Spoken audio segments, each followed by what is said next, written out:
उनका नाम था, क्या कुछ हुआ था? विशाल लॉज में रुका हुआ था। जी।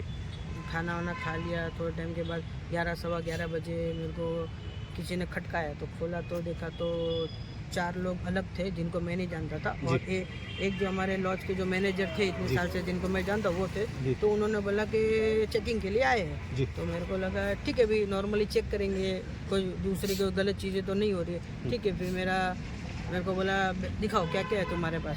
तो मैंने टेबल पे सब, मेरे बेड पे सब कुछ पड़ा था, खाना पीना दवाई वगैरह सब पड़ा था, वो सब मैंने दिखाया। फिर मेरे को बोला बैग खोलो।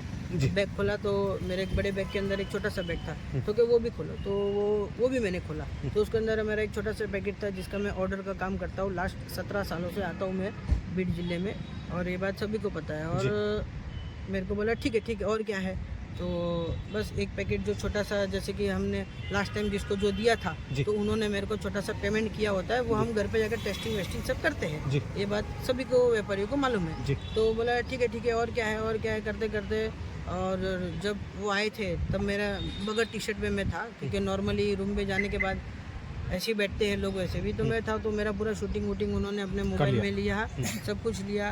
फिर बाद में मेरे को बोला ठीक है टी शर्ट पहनो और ये सब बैग में डालो। तो मैंने बैग में डाला, और वो बैग उन्होंने, जो मेन सर थे और उनके साथ जो कांस्टेबल था, वो दोनों वो साइड चले गए और ये दोनों इधर बैठे थे। फिर मेरे को वहाँ पे बिठाया, मेरे को बोला रुक। फिर वापस मेरे को बुलाया, कितने का माल है सब पूछा था। मैं जो 10-11 लाख रुपए का माल है। अभी आपको भी पता है सोने में 10-11 लाख रुपए, तो इतनी छोटा सा ही पैकेट था मेरा।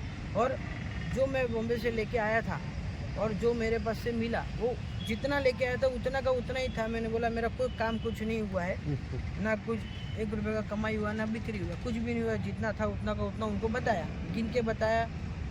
गिना हुआ था, हम गिन के लेके आते कि 10 लेके आए तो 10 ही वापस रिटर्न, 11 लेके आए तो 11 रिटर्न। फिर मेरे को अंदर लेके गए। फिर उसके पहले मेरे को बाइक पे सब बोल जाता कि तेरे को हम लंबा भेजेंगे। अच्छा, कौन बोल रहा था? वो जो मेन सर थे ना, जी, अजानंद सर उनका नाम था। जी। तो नाम कैसे पता आपको उनका? नाम कैसे पता, वो भी मैं आपको आगे बताऊंगा कि नाम कैसे पता। जो भी तभी तक तो मेरे को नाम नहीं पता था, वो कौन लोग है कौन नहीं, कौन कुछ भी नहीं पता था मेरे को। सोने के हीरे से और क्या कुछ? वो मंगलसूत्र ही था। मंगलसूत्र, सोने के मंगलसूत्र। उसका क्या रिकॉर्ड होता है आपके पास? लीगल कहाँ जाए? उसको रास्ते पे पकड़ के इलीगली लाख रुपए उसके पास से लिया गया। कौन लिया? पुलिस वाले होंगे, हवलदार होंगे, कोई भी लिया, XYZ। आपके साथ आज रात में क्या हुआ? बस रात में मेरे को वहाँ लेके गए, रात में मेरे को बिठाया। फिर मेरे मोबाइल उनके पास था। फिर थोड़े टाइम के बाद मैंने बोला क्या हो सकता है, क्योंकि देखो इतना तो अपने को मालूम है, जैसे कि कोई हवलदारी को पकड़ता है तो थोड़ी सी मंडप ली 100-200 लेके। तो बोला क्या हो सकता है मेरे को भी, क्योंकि मेरे को ये बोला था आप जहाँ से लेते हो उनको फंसाएंगे, ये सभी लोग को फंसाएंगे। फिर अपने सोचा अगर मेरे को पकड़ा एक बार तो मेरे को यहाँ से निकलना है। फंसने फंसाने की बात तो, पैसे वैसे की बात तो बाद में। अगर ज़िंदगी में जी लिया तो पैसे होंगे, नहीं जिया तो अगर केस डाल दिया मेरे पे, लंबा चला गया, तो मेरे पे एक वाइफ है और एक छोटी सी बच्ची मेरी 13 महीने की, उनको सब समझाया बट समझ में नहीं आया। फिर उनका जो कांस्टेबल था तो उनसे बात करा था बार बार, मैं ये क्या करने का है, बार बार बात करा था। फिर मेरे को उन्होंने अपना डिमांड अपने हाथ पे लिख के बताया, 8 लाख रुपये। उन्होंने बताया? लिख कर बताया? नहीं, पेपर ऐसे उन्होंने कांस्टेबल लिख के आया था, कांस्टेबल पेन से लिख के आया था 8 लाख रुपये। मुझे इतना तो पॉसिबिलिटी नहीं है, थोड़ा बहुत एडजस्ट करो। कहाँ हुआ? किस थाने पे? ये इधर बाजू? नहीं, वो कौन सा था ना, शिवाजी नगर। हाँ, शिवाजी नगर के क्या हुआ? हाँ, उधर ही सब कुछ पीछे उनका एक रूम है। फिर मैं बोला इतना तो होगा नहीं, और जो भी होगा पहले मेरे को मेरा मोबाइल दीजिए, मैं किसी को कॉल करूँ। सबसे बड़ी बात है कि मेरे कॉल ये टाइम पे मैंने सोचा था कि कोई उठाएगा कि नहीं उठाएगा, क्योंकि 148 हो गए थे तभी टाइम में। ठीक, 145 तो हो गए थे। फिर मैंने बोला एक बार मेरे को फ़ोन दीजिए, मैं कॉल लगाता हूँ। मैंने भगवान की दया से रात में 145 को मेरे को मोबाइल, हमारे व्यापारी है, मैं नाम, हाँ बीड़ के ही है। मैं किसी का भी नाम नहीं लेना चाहता हूँ, क्योंकि मैं नहीं चाहता आगे जाके उनको कोई दिक्कत हो, प्रॉब्लम हो। मैंने उनको कॉल किया, बोला मयंक भाई इतना तो अभी पॉसिबिलिटी नहीं है। ठीक है, फिर मैंने दूसरे को कॉल किया। दूसरे को कॉल करने के बाद बोला अरे मयंक भाई 20-50 होता तो मैं आपको ऑनलाइन भेज सकता। तो मैंने उनको फोन पे बात करते बोला ऑनलाइन वो उन्होंने बोला। हाँ, मैंने सर को बोला ऑनलाइन मंगाओ, तो नहीं ऑनलाइन कैश ठीक है। तीसरे को फ़ोन किया, उन्होंने भी बोला नहीं, क्योंकि मेरा उनके साथ व्यवहार ही नहीं है। उनको तीसरे को मैंने कॉल किया, मेरा उनके साथ तो लेती देती में, मतलब आप राजी हो गए थे 8 लाख देने के लिए? नहीं, राजी नहीं हो गया था। मेरे को ये लग रहा था कि शायद मेरा इतनी रात को आखिरी हो आखिरी वही बचे, मैं उनको कॉल करता हूँ। मैंने उनको कॉल किया, मेरा काम हो गया, कितना हुआ? ठीक है। मैंने उनको बोला तो उन्होंने बोला मैं 5 मिनट दे मेरे को, मैं देखता हूँ, चेक करता हूँ, क्योंकि वो उनके घर वालों से वार्तालाप तो करेंगे। 5-7 मिनट के बाद उनका फ़ोन आया कि मैं इतना तो नहीं है, 3 ही है, तो 3 लाख ही है। जी तो एक्चुअली 8 लाख की जब बात हुई थी उसके बाद उन्होंने मेरे 7 लाख में उन्होंने सेटलमेंट करने का बोला था, ठीक है। फिर मेरे को बोला कि मैं 3 ही है। हेलो, मैंने बोला देखो फ़ोन रखते रखते बोला, मैंने बोला देखो इमरजेंसी है, थोड़ा बहुत कुछ हो सके तो कर लो, ठीक है। फिर वापस उनका कॉल आया कि किधर है तू? मैं बोला इधर ही हूँ, बस है मेरे साथ में एक जन है, तो आप मुझे एड्रेस बता दीजिए। तो उन्होंने एड्रेस बोला, बट मेरे को समझ में नहीं आया, क्योंकि मैं यहाँ का नहीं हूँ, तो मुझे पता नहीं है कि जगह का या गली का नाम क्या है क्या नहीं, मुझे पता नहीं है। फिर बाद में जो मेरे साथ एक लड़का था, जी जो छोटा लड़का था, वो मुझे बहुत बाद में मालूम पड़ा रूम में जाने के बाद कि वो एक वो पढ़ाई करता है बच्चा, जी और वो सरकार टाइपराइटर है शायद। जी तो उसको मैंने बोला तू एक बार एड्रेस देख ले, तुझे पता होगा।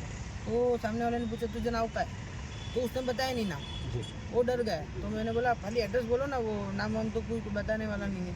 फिर उन्होंने एड्रेस बोला, वो मेरे साथ में है। फिर मेरे को बाइक पे उन्होंने भेजा, मैं दोनों साथ में बाइक में दोनों ही गए? एक बाइक पे हम दोनों थे, और बाकी दूसरे कवर देने कोई था? कवर देने था ना पीछे साथ में। मेरे को हमेशा कवर मिला है, जब तक मैं इधर अकेला नहीं गया हूँ ना, तब तक मैं एक कवच एरिया में ही रहा हूँ मैं। जी हाँ ठीक है। फिर मेरे को लेके गया, जिसके घर पे गए थे उनका भी सीसीटीवी कैमरा आपको खुदा ना खास्ता मिलेगा बहुत जल्दी।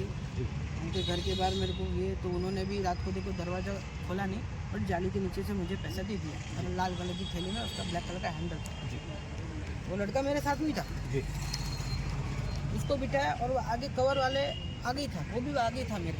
उन लोग सब कोऑर्डिनेट कर रहे थे, पैसा मिला नहीं मिला, पैसा मिला नहीं मिला। लड़के के साथ?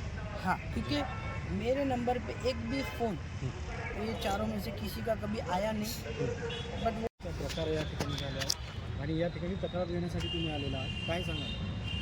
आज जो प्रकार ह्या बीड जिल्ह्यामध्ये आणि बीड शहरामध्ये दिनांक 24 रोजी आमचा एक मुंबईचा व्यापारी येतो व्यापार करण्यासाठी आला होता, पण आज सुद्धा बीडच्या पोलीस लोकांनी हे सिद्ध करून दाखवलं की हा बीड खरोखरच बिहार आहे, आणि बीडचं जे नाव खराब झालेलं आहे आणि बीडला जे बिहार म्हणून संबोधलं जातं, तर ह्याच्यामध्ये प्रामुख्याने ह्या पोलीस डिपार्टमेंटच्या काही खाकी वर्दीतील गुंड लोक आहेत, ह्या लोकांनी हे आज बी सिद्ध करून दाखवलं की खरोखरच बीड हा बिहार आहे। आमच्या एका प्रतिष्ठित व्यापाऱ्याला व्यापार करण्यासाठी आला असता त्याला त्याच्याकडून 4 लाख रुपये असा त्याच्यावर दरोडा टाकला ह्या पोलीस लोकांनी, आणि ह्या आमच्या व्यापाऱ्याकडून 4 लाख रुपये लुटल्याचा प्रकार आज दिनांक 24 रोजी विशाल लॉज ह्या ठिकाणी हा घडलेला आहे।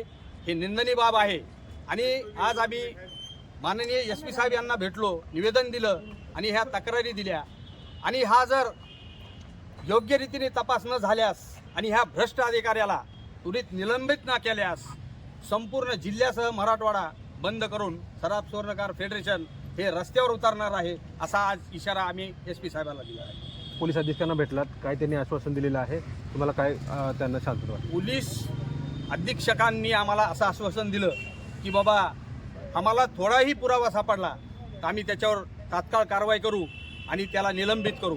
आता आमची अशी मागणी आहे की ह्या भ्रष्ट अधिकाऱ्याला नुसतं निलंबित करून चालणार नाही, की अशा ह्या लोकांनी बीडचा बिहार केला, अशा लोकांना बीड जिल्ह्याच्या बाहेर फेका आणि ह्यांना बडतर्फ करा, अशी आम्ही त्यांना मागणी केलेली आहे, आणि त्यांनी ते आश्वासन आम्हाला दिलेलं आहे। ओके.